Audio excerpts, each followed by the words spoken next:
All right, this video is going to show laparoscopic cords and some of the things you need to think about as you're attaching those to the field. So you will have draped the patient with a surgeon. So the application of the laparoscopic cholecystectomy sheet is pretty much exactly the same as the laparotomy sheet. We just have a significantly larger fenestration here, and then this pouch on the sides is going to be present in order to house all of those cords that we're going to utilize for that type of a case. But the application of the square off towels and the laparoscopic sheet itself is pretty much exactly the same as the laparotomy. All right, we're going to have all our cords in a basin here, stacked in the order in which we're going to use them, which is the order we want to make sure we attach them to the field. So you will likely have your light handles in here as well. So you will just hand those to your surgeon, and then they can go ahead and put them up on the lights to kind of keep them busy as you begin to attach all of the cords that are necessary for this type of an operation. So when we attach them, we of course want to make sure that we know which end to toss off, and also we need to attach them where they're going to be utilized throughout the case. So this is your insufflation tubing. Now this happens to be a specific brand, so it's color coded. It actually is one that will humidify the CO2. So not every insufflation tubing is going to look like this, but this one happens to have, this is a little spongy filter where it will humidify the CO2, and then on this side, this is the filter that the CO2 flows through when it comes from the machine. So always there's going to be a filter side that goes off. So that's the end that we toss off. It will not always be blue. Sometimes it's white or clear. So just make sure that you know that the filter is what goes off the field though. But in general, we utilize the insufflation through the umbilical port. So as we attach it to the field, that's where we want to position it for use. Now you also want to look and see where your laparoscopic tower is. So if my tower is on this side, where my insufflation box is, I want to make sure it's going to go off this direction. I don't want to toss it off on the other side of the field. So what we want to do is kind of position it for use, and then we take and we're going to open up these pouches on the drape and then secure the cord in that pouch running towards the tower or the box that it's going to be attached to. Gotta be really careful that these cords can come up and slap you in the face. All right, so now Casey already dropped it. So what is she going to do now? She needs somebody to come and grab it from her. So see where Casey's hand is? She's going to keep it far away from the end so that the circulator has enough room to come down and grab down lower. What she doesn't want to do is hand it to me like this. Well, that's not as much room, right?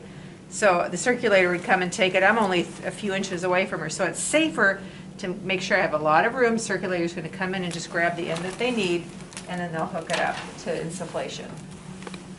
Next, we'll go with either the camera or the light cord. We need both of those to make our scope work, so that's what we will utilize after we insufflate the abdomen. So again, the camera and the light cord very often go through the umbilical ports, and we're kind of pretending like we're setting up for a laparoscopic cholecystectomy. So we'll go ahead and position those in the umbilicus. Again, we're going to run that cord through the pouch and then hand it off with a safe distance to our circulating nurse. Now, remember, you can always give more cord away, but once you've given it away, you can't pull it back up onto the field. So you're better to keep more or too much up on the field, and then you can always give it away if you end up having too much up here.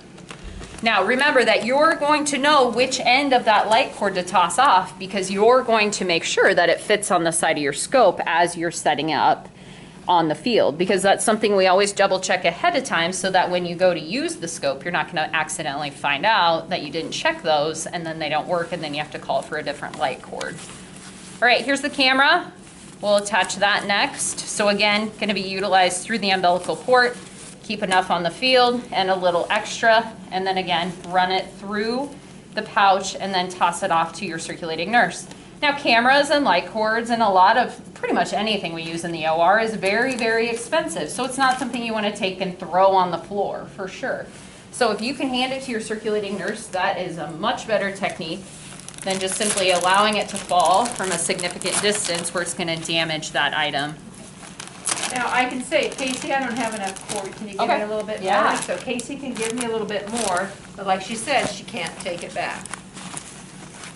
Okay, so we just leave those positioned here to use through the umbilical port. All right, next we're going to have a cautery. So this is our monopolar cautery cord.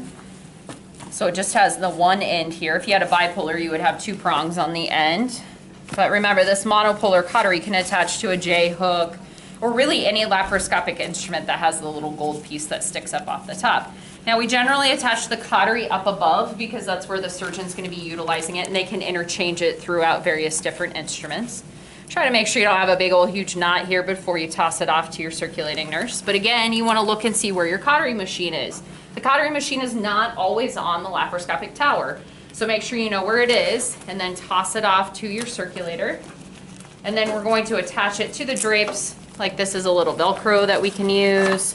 Sometimes there's some little flaps with some holes in it, but just some means in order to make sure that we're not going to be changing levels with that drape or with the cord on the drapes and then bringing something up that was unsterile. Finally, you're going to have a suction irrigator. So again, this is going to go above the incision. So you really have 2 pieces here that are going to get handed off to your circulator. So this piece will go into a suction canister, and this piece will puncture into a bag of saline that is going to be utilized for irrigation. So when you hand those off, we don't ever toss that on the ground.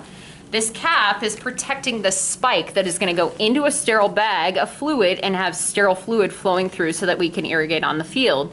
You toss it off and the cap pops off, we potentially have a contamination. So it is much better technique to hand it off to your circulating nurse, who will then take and puncture it into the bag. So we hand both of them to the circulator, making sure you give them a safe distance, and then they will go ahead and plug that into the suction canister and spike the bag of fluid.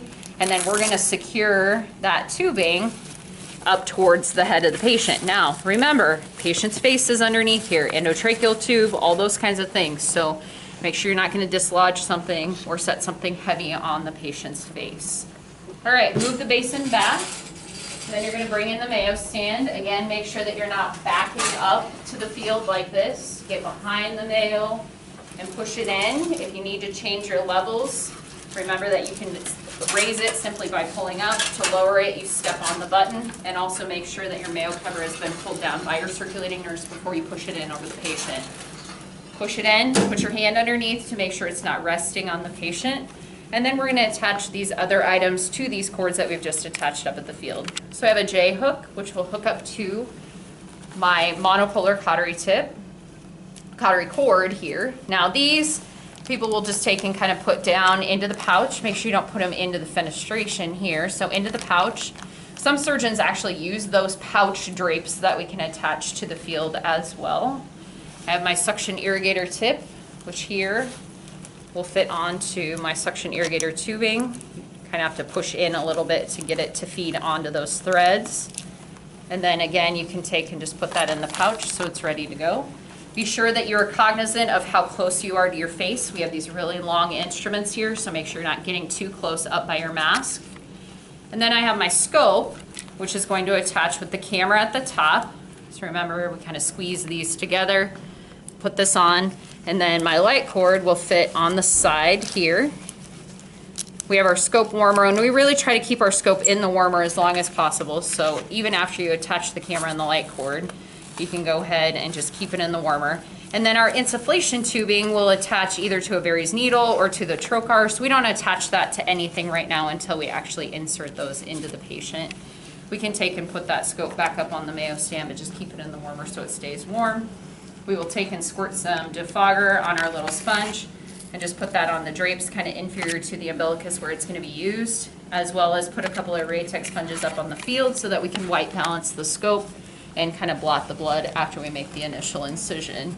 So where we say septic breaks on this, that happen a lot, it's a lot of things for you guys to think about as you're setting it up. And so if you notice when Casey put on these long items on her insufflator and her cautery, did you notice that she was holding it horizontally along? She didn't hold it up like this to try and put it on because it gets really close to her face. She kept everything on a horizontal line. It was not a vertical line. It wasn't up like this, up to her face, so that she would end up getting, touching herself or her mask with that. So everything is done out in front of you. Another thing that happens also when you guys are putting cords up is you don't give it, you'll just let the cord stop right there. And you don't give any more to your circulator. Well, let me tell you what, circulating nurses are going to come up and try and pinch that off. So we have to protect our sterile field. You have to make sure that the circulator gets it. If they're not there to take it, you're just going to go ahead and let it drop down as long as it's not your camera, and then the circulator can come down, pick it up, and plug it in. So those are some aseptic issues that you could see happen in hooking up your cords and things on lap colees.